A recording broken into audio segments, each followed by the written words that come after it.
आज बात करते हैं महाभारत काल के एक ऐसे राजा की जिनकी कहानी बड़ी ही अनोखी है। सोचिए, जिनका जन्म ही एक चमत्कार से हुआ हो और जिनकी मौत एक श्राप की वजह से। जी हाँ, यह है राजा परीक्षित। और यकीन मानिए, उनकी ये गाथा कर्म, भाग्य और भक्ति के इस अद्भुत संगम के बारे में हमें बहुत कुछ सिखाती है। उनका पूरा का पूरा जीवन आप कह सकते हैं एक मिसाल है। ये हमें दिखाता है कि हमारे कर्म, हमारा भाग्य और हमारी भक्ति, ये सब कैसे एक दूसरे से गहराई से जुड़े हुए हैं। तो चलिए उनकी कहानी को बिल्कुल शुरू से जानते हैं। तो सबसे पहले पहला अध्याय, एक चमत्कारी जन्म। राजा परीक्षित की कहानी की शुरुआत ही इतनी असाधारण है कि वो किसी चमत्कार से कम नहीं लगती।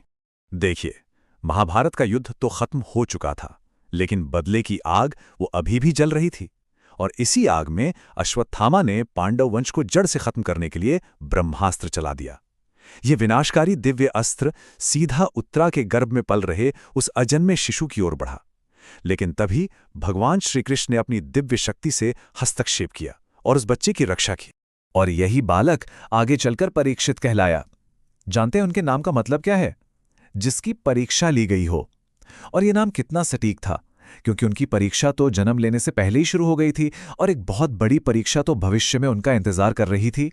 अब आता है दूसरा अध्याय, एक न्यायप्रिय राजा का शासन।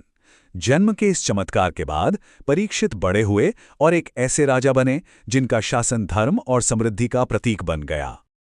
उनके राज में प्रजा बहुत सुखी थी, समृद्ध थी, हर तरफ न्याय और धर्म का बोलबाला था।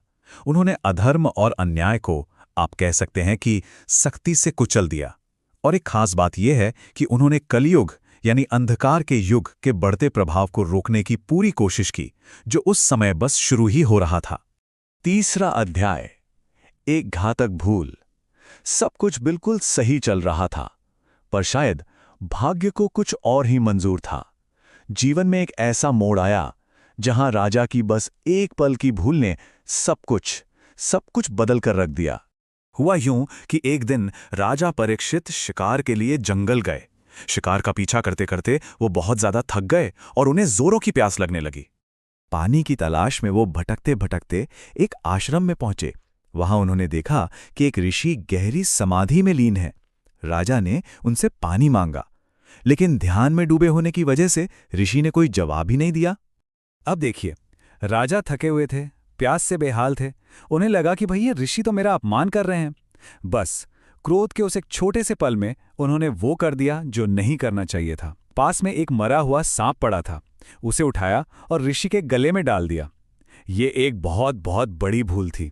जब ऋषि के बेटे श्रृंगी को इस अपमान का पता चला तो वो गुस्से से आग बबूला हो गए। उन्होंने बिना सोचे समझे तुरंत श्राप दे दिया। उन्होंने कहा, जिसने मेरे पिता का अपमान किया है उसे आज से ठीक 7वें दिन सर पर आज तक्षक डसेगा और उसकी मृत्यु हो जाएगी। चौथा अध्याय, मोक्ष के 7 दिन। अब यहां से कहानी एक अद्भुत मोड़ लेती है। जो एक श्राप था वो राजा के लिए अंत नहीं बना, बल्कि पश्चाताप से परमात्मा तक की एक यात्रा की शुरुआत बन गया। जैसे ही राजा परीक्षित को श्राप के बारे में पता चला, उन्होंने तुरंत अपनी गलती मान ली। कोई बहाना नहीं, कोई तर्क नहीं। उन्होंने अपना राजपाट, अपना सब कुछ त्याग दिया और सीधे गंगा नदी के तट पर चले गए। वहां उन्होंने फैसला किया कि वो अपने जीवन के आखिरी 7 दिन सिर्फ और सिर्फ ईश्वर की भक्ति में बिताएंगे। तो वहीं गंगा के किनारे उनकी मुलाकात होती है महान संत शुकदेव जी से। और राजा ने उनसे एक बहुत ही गहरा, बहुत ही महत्वपूर्ण सवाल पूछा। सवाल था, जब किसी की मृत्यु बिल्कुल करीब हो तो उसे क्या करना चाहिए? सोचिए जरा, ये सवाल सिर्फ परीक्षित का नहीं था, ये तो हम सबका सवाल है। और इसी सवाल के जवाब में शुकदेव जी ने उन्हें 7 दिनों तक श्रीमद् भागवत पुराण की कथा सुनाई। राजा परीक्षित ने बिना कुछ खाए पिए पूरी श्रद्धा के साथ उस ज्ञान को सुना, उसे आत्मसात किया।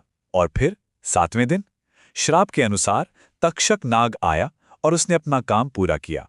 लेकिन अब राजा परीक्षित को मृत्यु का कोई डर नहीं था।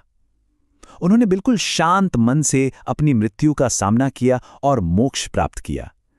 असल में उन्होंने अपने श्राप को एक वरदान में बदल दिया था। तो अब आते हैं कहानी के आखिरी और सबसे जरूरी हिस्से पर, 5वां अध्याय। इस कहानी से हमें क्या सीख मिलती है? राजा परीक्षित का यह असाधारण जीवन हमें कौन से महत्वपूर्ण पाठ सिखाता है? चलिए देखते हैं। पहली और सबसे बड़ी सीख, क्रोध का सिर्फ एक पल सब कुछ खत्म कर सकता है।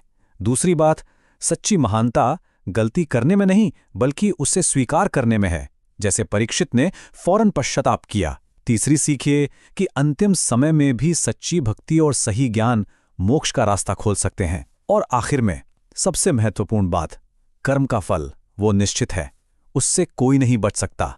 राजा परीक्षित की कहानी हम सबके लिए एक बहुत गहरा सवाल छोड़ जाती है। अगर किसी को पता चले कि उसके पास जीने के लिए सिर्फ 7 दिन बचे हैं, तो वो क्या करेगा? इस पर विचार जरूर करना चाहिए।